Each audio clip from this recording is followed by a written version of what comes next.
radio show, but we're on a radio network, Oneness, which is a wonderful network. And they try to live by exactly what that word is. But it's not really a radio show. It is a video show. Can't say television, really, can you? It's a video show. YouTube has taught us about that a lot.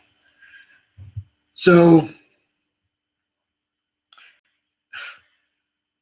what a time to be alive on the earth. Strange time. And a really difficult time. Really difficult time for a lot of people. What's really ironic is the stock market, and I want to get into that. I want to get into that a little bit today. The stock market goes up, up, up, up, and yet, I always learn that stock market is like manic depressive. So it gets where it gets really excited and all the numbers go up, and then all of a sudden reality hits, and then there's a depression, almost like a bipolar, And so right now it's going up, up, up, up, hardly, it's just really manic at this time. But it doesn't reflect what's going on with most people. There's a lot of people out of work, a lot of people struggling with money. The very wealthy are getting wealthier, I know that. But I don't think the country as a whole is doing well financially, but the stock market belies that fact, right? It won't be long. I studied the United States stock market birth. Let's see if I can give you that date. Stock market birth, May 17th, 1792. It's May 17th, 1792. And in that chart, it shows the first passes coming of Pluto opposite the stock market Saturn. Stock market Saturn is like 26 plus degrees of Capricorn.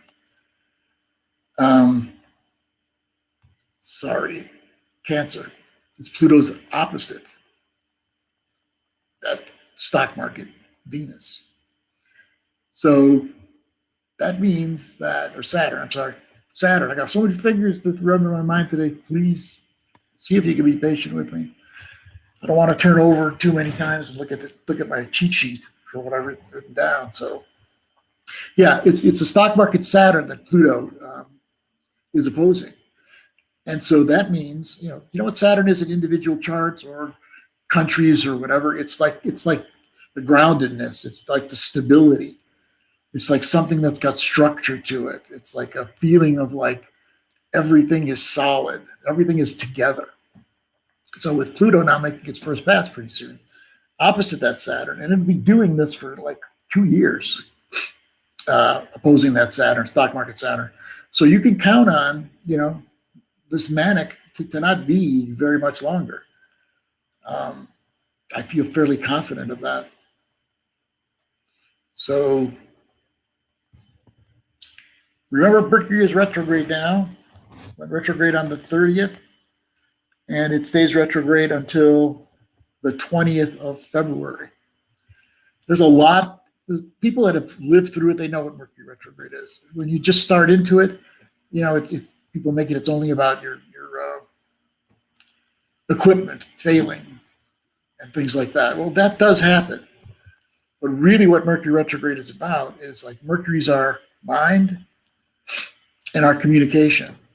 And so they're apparently, because not really going retrograde, but it's retrograde movement that we see in the sky. That's why we call it Mercury retrograde. Same with other planets that go retrograde. So your Mercury went retrograde at that time. And what Mercury is, the Mercury retrograde is it's a time to reflect. It's a time to rewind. So oftentimes while we're rewinding our mind, things from the past, people from the past come back to us. They come back to us in our dreams. They come back to us in our memories. They come back to us in waking life sometimes. And events come back in our minds through any of those three ways also. And reason, remember, everything has a reason to it. The reason is so by going back to the past, you can gain more perspective on your present and on your near future. And that can be really important. But while it's retrograde, let's say, for instance, you've chosen to do something, and now Mercury goes retrograde. This happens often. Person goes, oh, God, why did I choose to do that? That's not what I really want to do. I don't like what I chose. And then what they tend to do sometimes is they make a decision based on that and will reverse course because they now feel solidly that they made the wrong choice. Don't. Try not to. Wait till Mercury goes back direct again. And then when it goes back direct again, then you can weigh the way you had it chosen before and your doubts about it now. It'll all start working out after Mercury goes back direct again. And even with that said, the caveat is to let it be direct for a little while. 5 days, 7 days, 10 days, to make sure that it's pretty much going back to its normal speed and you can rely on it in the thinking manner. While Mercury's retrograde, other ways of thinking become easier for us. Our imagination, our creative thinking, our abilities to think outside the box. So it's like we're moving away from our left brain and we're going more towards our heart and our right brain when Mercury is retrograde. So keep that in mind with some of the things I'm going to say today, because Mercury won't go back direct until the 20th. Well, we have an impeachment coming up. I think it's beginning on February 8th. And, it's causing quite a stir because the culture war that gets more and more obvious all the time. What happened on January 6th was a horrible, violent way of showing us this culture war that's going on. And just because the inauguration happened and Biden is in office does not mean that that's over with. It's still there. And of course, the impeachment trial will stoke a lot of energies on both sides. And on the 17th, there's a Saturn square Uranus aspect. That's Saturn in Aquarius and Uranus in Taurus. And that Uranus in Taurus has recently gone back direct again. It's still moving more slowly than it usually does. So what is Saturn square Uranus? Well, you know that Saturn is the ruler of Capricorn. And Saturn, like we talked about a little earlier, is about stability, structure, something that feels solid and together. And Uranus is about breaking outside the box, opening up your new mind to new ways of looking at things, awakening, and liberating yourself from anything that keeps you tied down or feel held or trapped. You can see there's quite a difference in the energy of each one of those. And when they come together in a square like that, or when they come together in any way, there's a battle between order and chaos. Now, that doesn't always happen in that exaggerated of a form, but if you just think of it that way, you'll understand what they are to one another. Uranus is scared, if that's the right word, of Saturn because he's going to bum everything out. He's going to stop the process of us moving forward so that we can follow the rules and do things normal. And Saturn gets upset with Uranus because he's building something and it's coming together really well, the building. And here comes a curveball thrown, take us off course, some event, rantings of some person. So Saturn never feels safe in the presence of Uranus. And Uranus never feels able to be its authentic, crazy self in the presence of Saturn. So order, chaos. 17th. I have been getting the number 17 in my mind the last few months. I didn't know, I hadn't looked at this aspect, but I've been getting the number 17 a lot. I have a sense that something rather dramatic may happen around that time.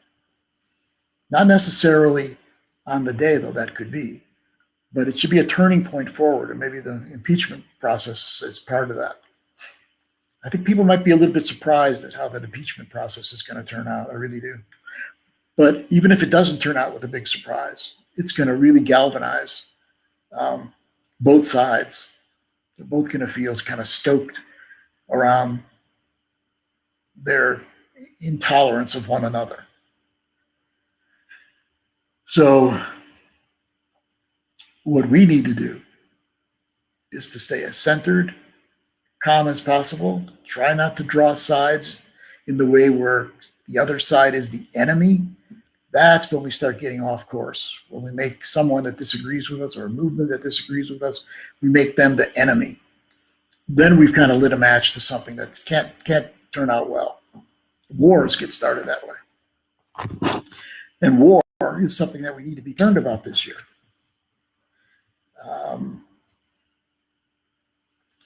Mars probe. Oh, by the way, don't want to forget, David Mahaney's coming on again today, talking to us about UFOs, extraterrestrials, and one of my favorites. I better be. Deborah Knighton Tallarico will be on later today to share with us some ways of making it through more difficult times. So Mars, the Mars rover the United States sent out, right, to Mars, lands on Mars, or didn't quite land on Mars, I think. I'm not exactly true. I don't remember exactly the story, but it blew up. So our Mars probe, after all that time going up there, did not work out. China has one now, and it orbits Mars, this rover, in late February. And then, from what I understand, in May, it will land. Remember, as astrology people, we know that the planets out there aren't just planets out there. They have meaning. They have meaning. That's the whole basis of astrology. So things going on in Mars with all the rovers from, guess who? United States and China, the two that are starting to pull away from each other, and where there's some danger that they're going to have something blow up, and then it'll become much more serious than it needs to be. All this is happening while Mars is being explored. So again, late February, this rover of China's gets on the orbit of Mars, and then in May, it actually lands. The one that the United States was putting up there, I don't know if you remember, but there were a lot of people saying that they thought that this time that Mars goes up there, maybe it's because of the part of Mars that was being explored, that they believed that they would start seeing some opening around life that sits on Mars. It blew up. Now let's see what happens with China being there and exploring the planet of Mars. So again, February 17th, chaos versus order. The important times for the next few months will be February, of course. April has a lot of importance. And then June has a lot of importance. I'm not going to take us beyond June in today's show. We'll talk about beyond June later. But those 3 months are important. So let's talk about February. You know pretty much what's going on in February. I think I have one more thing going on in February. Oh, yeah. Mercury's going back direct on the 20th. Yay. A lot of people do feel that way when it goes back direct. Yay. On March, let's see, in March too. Not a lot going on in March. There's a Jupiter semi-sextile to Neptune on the 21st, which is right at the equinox. And that one will be at the United States Mars. You're going to find the United States Mars coming up a lot. On April 20th, Jupiter will be semi-sextile Pluto, and it'll be at the U.S. Mars. On April 27th, Pluto will go retrograde. And that'll be right where the stock market Saturn is, where it changes directions. I skipped over April 11th. That's a new moon in Aries. And that'll be sextile the United States Mars. Again, these are all real close aspects. Before that, on April 8th, the United States has a Mars return. A Mars return for any entity, whether it's a person or a state, country, every 2 years there's a Mars return. And at Mars return, the meaning of whatever that Mars is gets more known. And then people feel like it's time to go forward, time to get some stuff done. It's time for a new beginning. So the United States gets that on April 8th. But again, it's Mars being energized. April is also important because it's a month that Jupiter will be conjunct the United States moon in Aquarius. The United States moon in Aquarius is about 27 degrees of Aquarius. And Jupiter goes there every 12 years. It's conjunct the United States moon. And at that time, the best is that we feel energized around our values. Moon in Aquarius values, we have wonderful values. We haven't always been a great country and some of the abuses that we did in our early years, but as far as a paradigm for people, how they can live, our founders did a really good job with that. Maybe they didn't always practice what they preach, but as messengers, they put the message out there. That very Aquarius, which is diversity within unity, liberation from kings, queens, or authorities that take us away from our own individuality, thinking outside the box in ways different than the conventional way of thinking. That's Aquarius, because Uranus is the ruler of Aquarius. So the United States has and equality. So the United States has wonderful values, and that moon in Aquarius, that in the natal chart is represented by that. And Jupiter coming by will stoke that and make us know as a country how far we've come from those values. And perhaps, and hopefully, now that someone who appeared to most of us didn't really care about those values, now maybe we as a country can collectively go back to those values together and start bringing them to the fore. So that'll be one of the things that happens. And then the other part is the Mars return. The United States Mars is at 21 degrees of Gemini. Interestingly, Trump's sun is at 22 degrees of Gemini, and his moon, he was born on a lunar eclipse, full moon, by the way, and his moon is at about 22 degrees of Sagittarius. So he's going to fit right into that Mars changing directions in some way. It doesn't sound good when you think about that. He's not a president anymore. How's he going to fit in? Maybe he'll fit into the people that follow him. That'll be my best guess.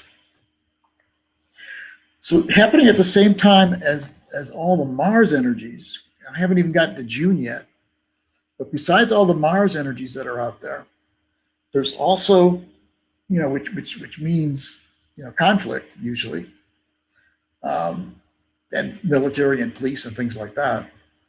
At the same time, and that's why I'm glad David's on today, at the same time, there's a lot going on around UFO extraterrestrial. It seems like the Navy and NASA, the Pentagon, have all been kind of leaning toward, things have happened, and we're committed to investigating and revealing some of what we've learned through the years as far as UFOs and extraterrestrials go. And at the end of this year, the eclipses that happen in November, December, those eclipses are the same eclipses, except reversed from lunar to solar in each case, as they were back in June of 1947. And that's when the Roswell incident happened. So we've got some energies at the end of the year similar to the energies at that time. I believe more and more, that as the world, I'll pick the United States specifically, as the world either goes off course as far as climate change goes, which it has for the last 4 years, or gets off course as far as getting involved in military adventures, that there's a certain segment of the extraterrestrial community, in my opinion, and it's borne out in some ways, that's when they want to get more involved, especially if it came to anything nuclear. I interviewed on my radio show in Santa Fe a number of years ago Dr. John Mack, psychiatrist at Harvard University, where he was a professor also. And people had told him about abductees and a lot of human beings being abducted by extraterrestrials. And he thought, these people are crazy. I'm a psychiatrist. I'm going to go out there and I'm going to prove they're all crazy. Well, he went out and he went all over the world, South America, Central America, China, Russia. I mean, he really went around the world with the interviews. And he surprised himself. He no longer thought these people were kooks and crazy. He felt that they were very real and centered and grounded people.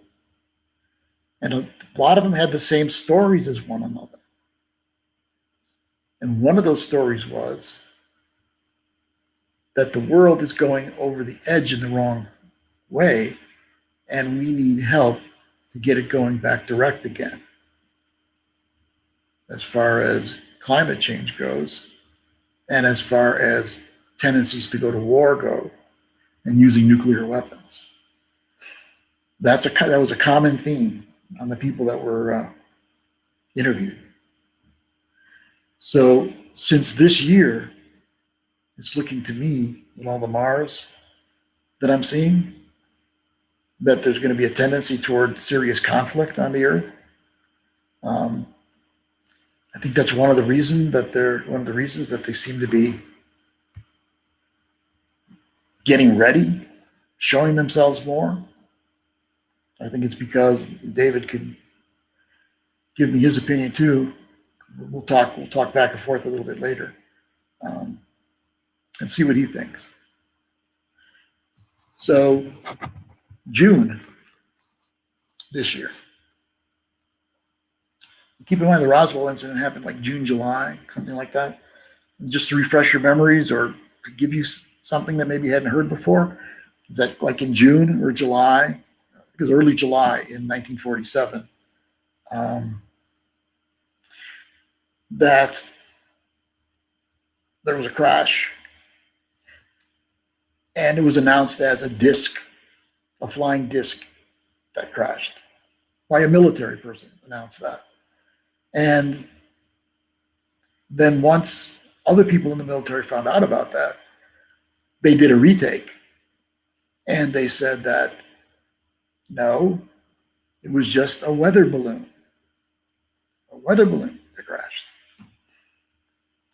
There have been people since then who have reminded us all the first thing that was said, and that's that a flying disc crashed. And it was also by some of the people that were a part of this experience, who said that there were like extraterrestrial creatures that came down with that disc. Now, you can think either way you want about it, but I tend to believe it. I mean, to me, it's kind of obvious. You know, someone was in their heart, spontaneous, says this is what happened. Someone else goes, oh my God, we're going to cause a panic across the earth. No, that's not what happened. A weather balloon. By the way, you know how many weather balloon stories we hear now? Like people who want to say that these things don't exist. It's always a weather balloon. Okay? I don't think so. So, along those lines, in June, there's a lunar eclipse and a solar eclipse. The first one is a lunar eclipse on May 26th, and then a solar eclipse on June 5th, I believe, if I can read my own writing. June 10th, take it back. June 10th is the solar eclipse. So the lunar eclipse will be in Sagittarius, Gemini, meaning the sun, and Gemini and the moon in Sagittarius, at about 5 degrees. Close to the United States ascendant and descendant, which is likely very meaningful. And then the second one is at almost 20 degrees of Gemini. So guess what again? I told you before about the Mars return. That solar eclipse, solar eclipses are powerful and they're new moons, will be right on the United States Mars. That's why more and more I'm feeling that some kind of big conflicts are coming, and that somehow the UFOs and the extraterrestrials are connected to all this. This is going to be a really powerful year. It'll break things open in our world. On June 5th, Mars will be exactly opposite Pluto in the sky at the United States military-industrial complex symbol, which is Pluto, in its second house. So there's a lot more activity around the United States Pluto, including a Pluto return, which will be very close to being exact this year, but it'll be totally exact next year. And that Pluto in the second house, in my estimation, is the military-industrial complex. And that's what's happening to the country. We're leaving empire status, and we're going to come back to being a country with those wonderful values that I stated to you earlier. But in the Age of Aquarius, remember, it's about equality. It's like you can't have someone that's a superpower that's pushing their will on everybody else. So that's why that has to change. So we'll have to go through a lot as a country, I'm afraid. But it's going to be a lot of good stuff too, because people are going to be more in their hearts, just like what's been happening with COVID. More in their hearts, more wanting to make connections with other people. It hasn't been very easy with COVID to do that, but that's more and more. It's going to move in that direction. We're going to get back our soul. And the moon in a person's chart or a country's chart, it's the soul. So Jupiter's conjunct the United States moon this year, and that's expansion around connecting with our souls, collective souls. So even though things will be rough when it comes to the economy and perhaps military conflict of some sort, it's going to be a good time for getting back to our values, getting back to our soul, getting back to our connections, getting back to higher priorities. Like everything too much in America is about, to be honest, is about, the material world and the image that you have and the ego, how big it is and how much money you have. And it's taking our country down. And the symbol of it was the person who was president. The person who was president represented all those things. Things aren't just a coincidence. The reason our president represented all those things is because that's what our country has been moving more and more toward. So we got a wake-up call. We got a wake-up call with that presidency. Like, that's what's going to keep coming if we don't shift our priorities and our values back to what the deeper values are. So I know that's what's happening on a deeper level, and that's transformation. And each one of you is transforming too, as am I. And the only way we can transform is we let go of the way it used to be that's not us anymore. And we start trusting to let in the energies of the world we're moving into. In this case, the Age of Aquarius. The Age of Aquarius is real. I'll let everybody know that on the winter solstice last year, that Jupiter would conjunct Saturn at 0+ degrees of Aquarius. It did. We saw the vote that happened a month earlier, and the light is turning toward the Age of Aquarius. When I say that, I'm not trying to tell you that this new presidency and vice presidency is like the ultimate perfect choice. I'm not saying that at all, but they're a good turn to the right direction. I think you'll find out in time that the Biden administration still has connections to the old world, because the Democrat-Republican combination oftentimes feels like the good cop, bad cop that keeps things the way they are. And so sometimes we get a nice face up there who really is nice. I don't doubt that a bit. But still with a loyalty toward the military-industrial complex, because unless you rebel in a big way, that's what's there. That's what you have allegiance to. So that'll have to shift. So the transformation is going to be deep.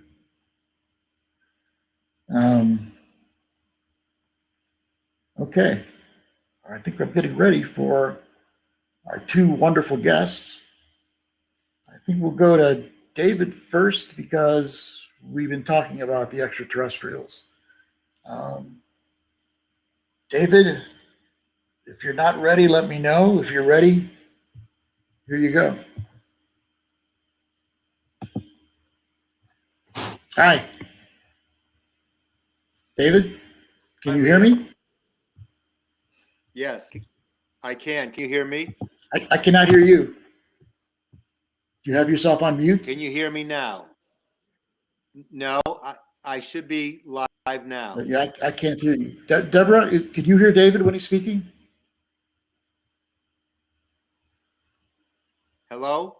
Yes or no?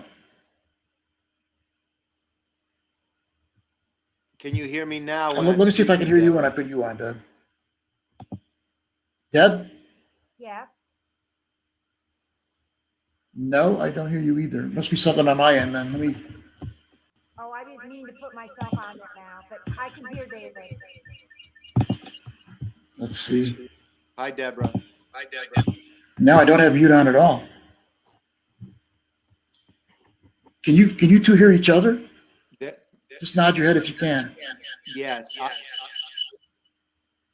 Deborah, can you hear David when he talks? Yes. David, can you hear Deborah when she talks? Yes. Well, what's going on with me here?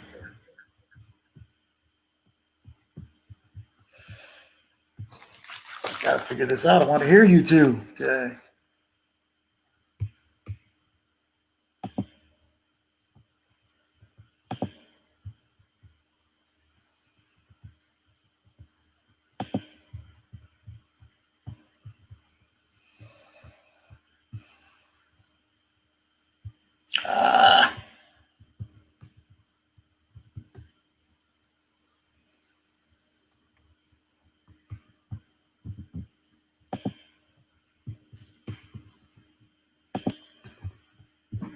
I don't know, guys.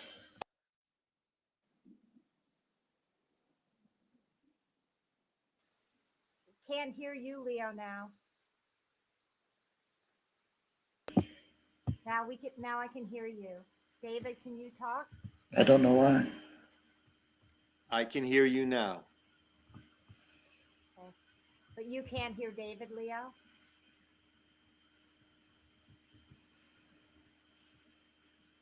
Shows the volume is up on both of you. Okay, you can't hear. Should be able to hear you. You can hear me, right? Yeah. Yes, I can hear you, Leo. David, nod your head if you can hear me. Okay.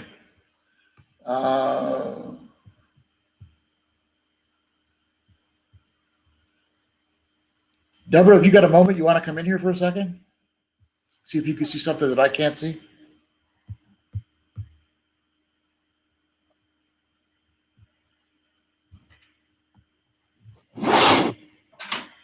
Come on in.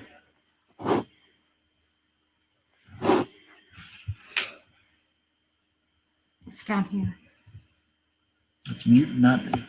Move that box right there. Yeah, where's it go?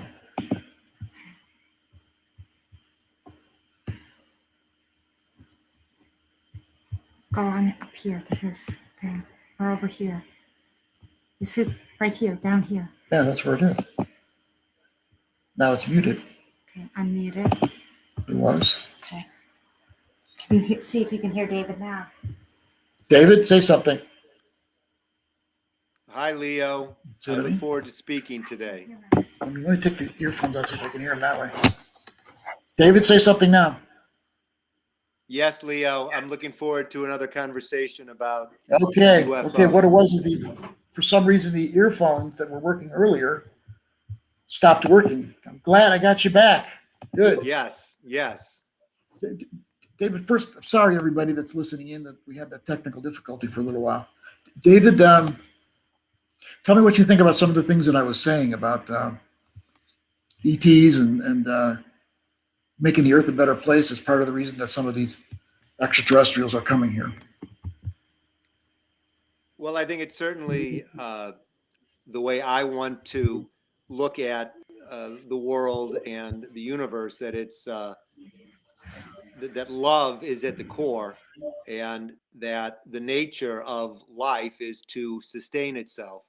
So I like the idea that there would be a support from the universe in many forms, and so I find it entirely plausible that as humanity continues to stub our toes, we might be open to receiving help in ways that are miraculous, outside of Yeah. the normal ways of thinking. Yeah.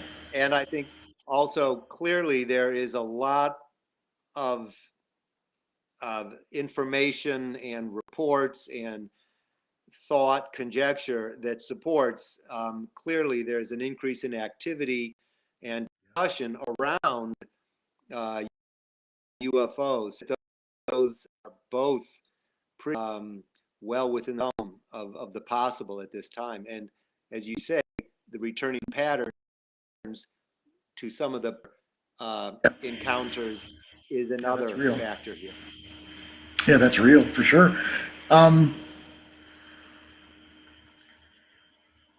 Let's move into the past of UFOs, because I want to get that covered today. We'll talk more about this Sure. as the weeks go on, what's coming this year. But tell me something like, when did this all start, at least as recorded wise? When did people start recording that we were being visited? It's pretty interesting. In fact, the earliest written record that I have been able to come across goes back to the Age of Aquarius, approximately 1460 BC. So that's 3,005 years ago. Let me interject just for 1 second. Let me interject for people that don't know. It's like things go backwards on ages, like the Pisces age was the one we're leaving, the Aquarian age. So therefore, it was the Aries age right before the Pisces age. And since the Pisces age started around 0 or 100 BC, from about 100 BC to about 2000 BC was the age of Aries. Exactly. Yes. And so this event in 1460 puts it back in the early time of the Aries age. That's About 1460 BC. Exactly. 1460 BC. Yeah, good. And there was a battle between the Egyptian Empire and kingdom, which is in Africa in the Upper Nile. So again, we're in the Nile River Valley civilizations, and there was an encounter with a celestial, call it UFO, and this is fascinating. It was such a powerful event that they carved in it a written statement to commemorate this, and that granite slab remains in a museum in Africa, in the Sudan, again, along the Nile River Valley, with the south of Cairo. But, and let me explain this. There was a battle about to begin, and I quote this: "A star fell to the south of the Nubians. The star struck those opposed to him.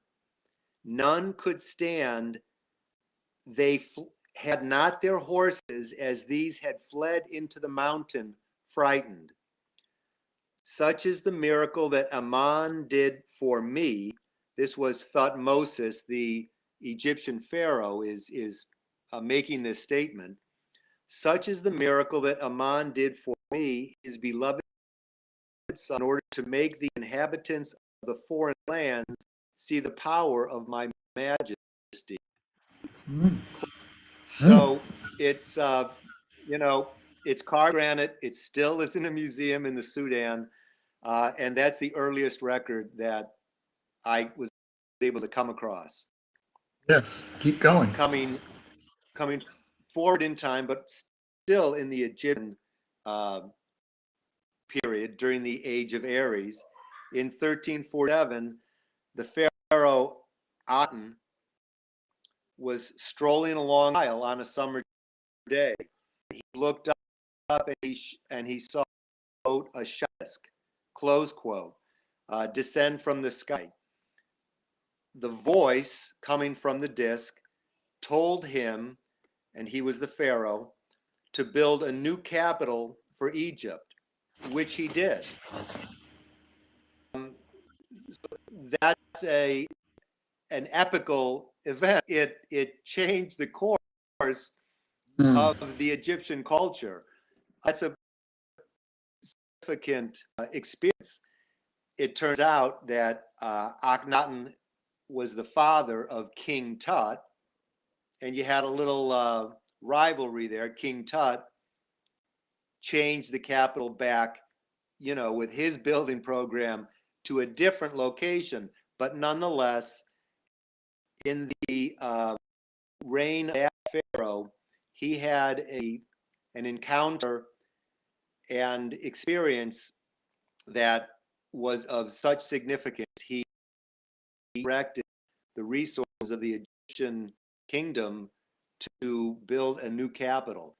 That's a significant event that occurred, and that's a historical event. They Yes. did rebuild the capital. So, those are two in the Egyptian era. Still, Let me take you off course just for David. Let me take you off course just Yes. for a second. I've been reading a lot about the Hudson Valley sighting that happened a few years ago. Are you aware of that one? The audio was broken. I didn't know that. Hudson Valley. You know of a sighting in the Hudson Valley? No. Valley, not. Oh, No. study that one before you come on next time. Hudson Valley, also the one in Phoenix.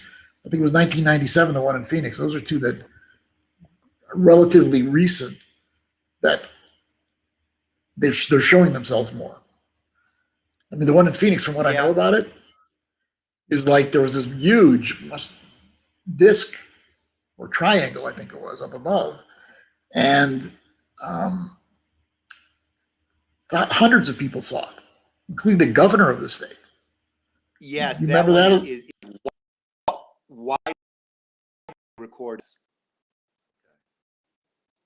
I wanted people to know there's still stuff going on that's pretty obvious. Where it's not just some guy in Kentucky and sitting in his barn and he sees something in the sky. People were like in urban areas. I think it's happening, and it's going to happen more and more in urban areas. I think they're going to make their presence more known. What do you feel about that? Again, I think that's entirely plausible, and there's no way we can grasp what form it may take, and that's something that's fascinating in this subject. That it's difficult to sort of speak to because we can't quite imagine. Would it be entirely peaceful? How would people respond? But yeah, there are some recorded experiences where large numbers of people saw the same time with Yes. explanations that are similar, and that's a really important point here. And I think that's going to happen more and more. Were there any sightings like in Rome or Greece during the height of their civilizations? Anything there? I'm having issues with the sound quality. I don't know, but I did hear.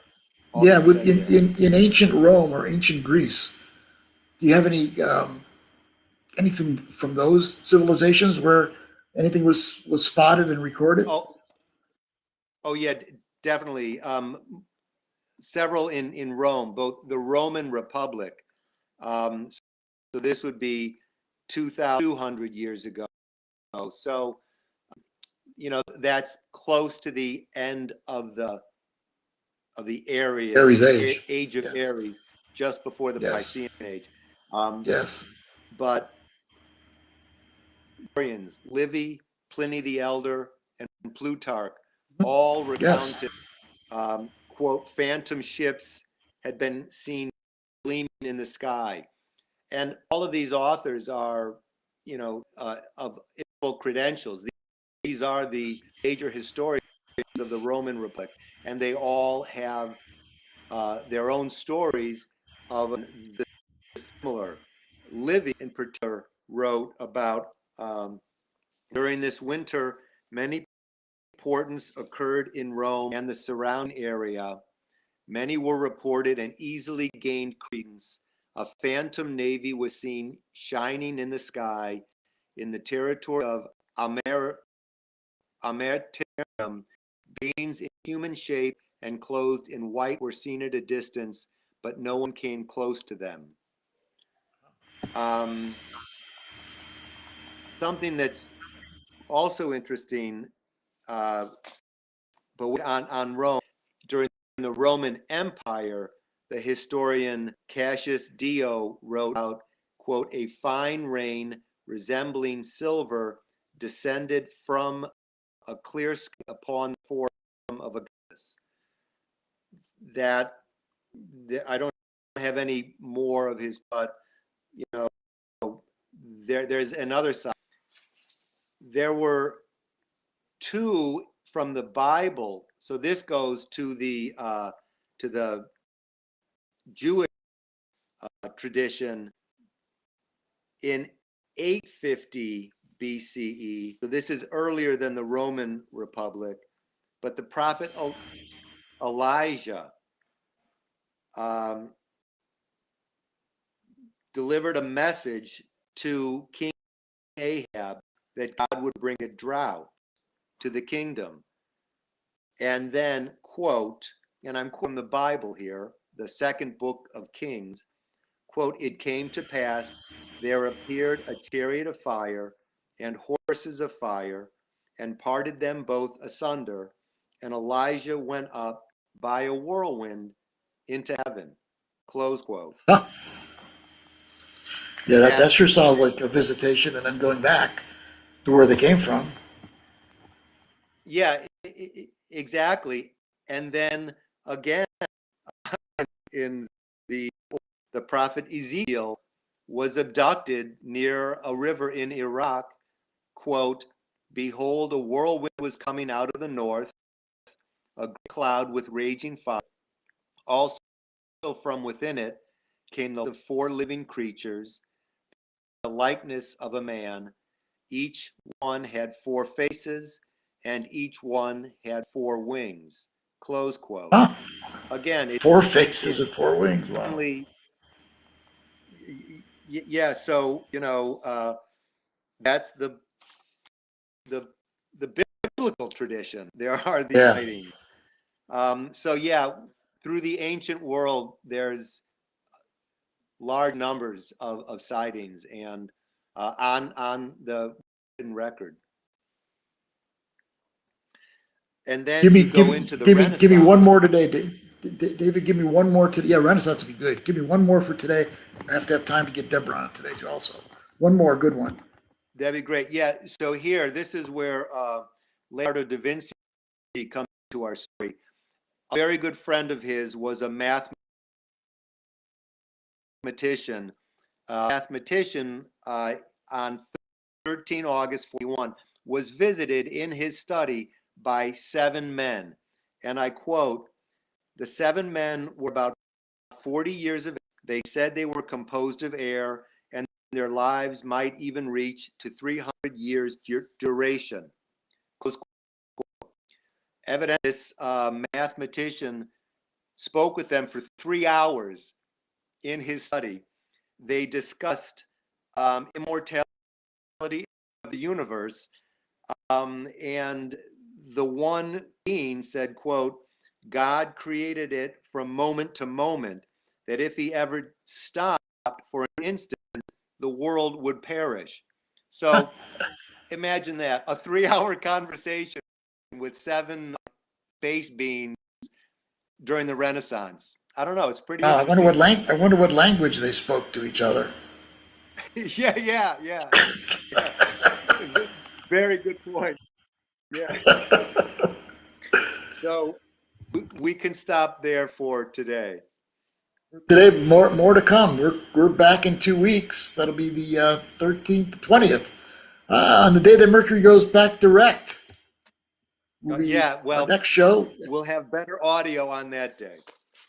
Yes, we will. Take good care of yourself, David. See you in a couple. All right. Thank you, Leo. Hi, Deb. Deborah,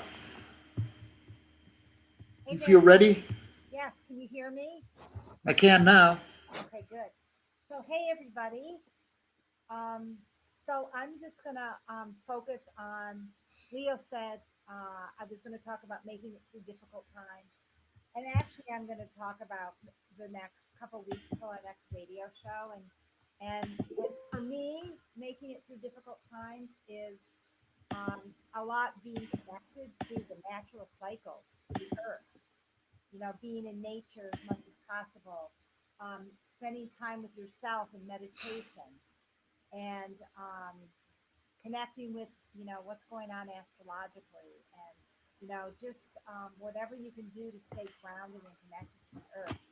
And so I'm going to share about the cycles and the energies for you to tune into over the next couple weeks until we meet again. So as I talked about at the last show, we were preparing for Imbolc. So we had Imbolc this week. The first and the second is the time of Imbolc, when the first stirrings of spring are felt. So here we are now between Imbolc and lunar Imbolc, which is at the new moon of Aquarius every year, is the time that's considered lunar Imbolc. So we're still in the vibration of Imbolc. And with the moon in Sagittarius today, I feel like with all the planets that are in Aquarius right now, it's like they're sparking. There's this, the sparks are getting ignited right now. And I know for me, since I have a lot of Sagittarius, I'm not a lot, but I think it's more than that. So it's a really good time for people to just go deeper inside with what's stirring inside of you right now. What new creative ideas, visions, dreams for your life, um, for whatever, for your life path, your work, your family, your relationships. What are those little sparks that are just starting to stir inside of you? And really tuning into those, journaling and preparing to maybe do a ceremony at the new moon, or just to really acknowledge them at the new moon. And So Deb, in this COVID world, we're kind of helped to do exactly that. More and more people since COVID have been attempting to go more internal, because there's not enough of a life externally for many people.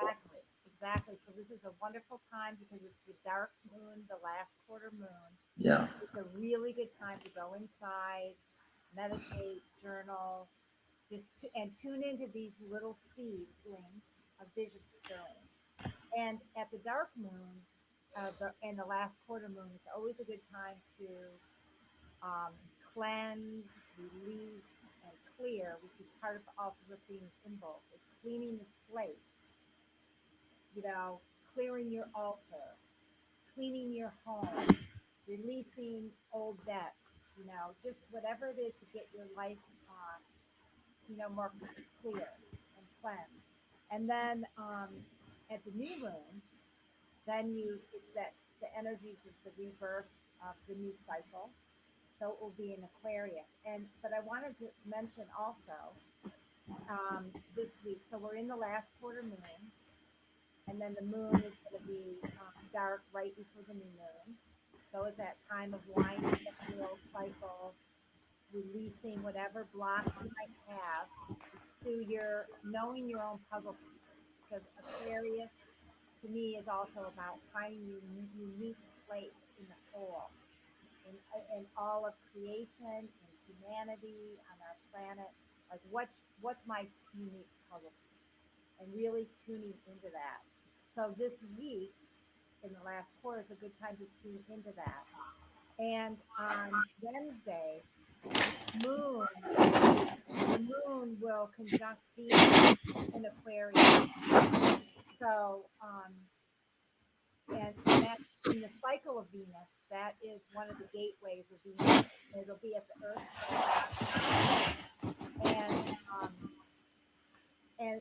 And if you wake up in the morning before dawn on Tuesday and Wednesday, you should be able to see the waning crescent moon with Venus nearby, and that's going to be this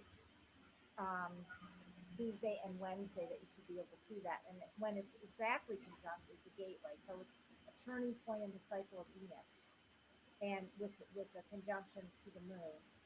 And then we have our new moon on Thursday at 2 p.m. Pacific time, and 5, I guess it's later, I forget what time it is now on the East Coast. But so this is the time then to set your new intention, to alter,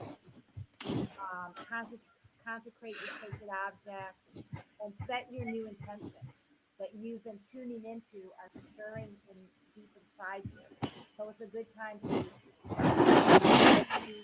write your intentions out, and just really honor the energies of the new moon of Aquarius and your own really feeling that unique puzzle piece that you are to the whole, to the planet, to the Earth Mother, to all of humanity, and on your spiritual path. What's your gift? What are your gifts that you're bringing forth? Thank you, Deb. Yes. So that's all I have to share. Thank you, Deb. Thanks a lot. And I just wanted to say, if anyone wants to connect with me, they can through Gaia Sophia Temple of the Heart. Leo and I also have a newsletter. If you want to find out about that, you can contact either of us. And you can contact me at Alelia, which is my spiritual name, Alelia, Elia, at Gaia Sophia, templeoftheheart.com. And you can also sign up for our newsletter on at spiritualrenaissance.com. Thanks so much, Leo. Thanks again, Deb. Awesome show. So everybody, we're coming to the end of our show today. Our next one will be on February 20th, and that will be when Mercury's going back direct again. And so much is going to happen. I mean, the trial starts on the 8th, and you've got that Saturn square Uranus after that on the 17th. So it's going to be a very active time, a lot of energies being expressed. And remember, don't make any big decisions during Mercury retrograde. Try to hold yourself back unless it's absolutely essential. And then after the 20th, give a little time after that. Then if you're starting any big projects or want to make any big decisions, that would be the time. So we'll see you in a couple of weeks. Oh, yeah, if you want to get hold of me, you can write me at my email, which is Soulus, SOULUS, at AOL.com. Questions or readings that you would like, Soulus at AOL.com. It's wonderful being with you all again. And I'll talk with you in 2 weeks, same time. Take care, everybody. Bye-bye.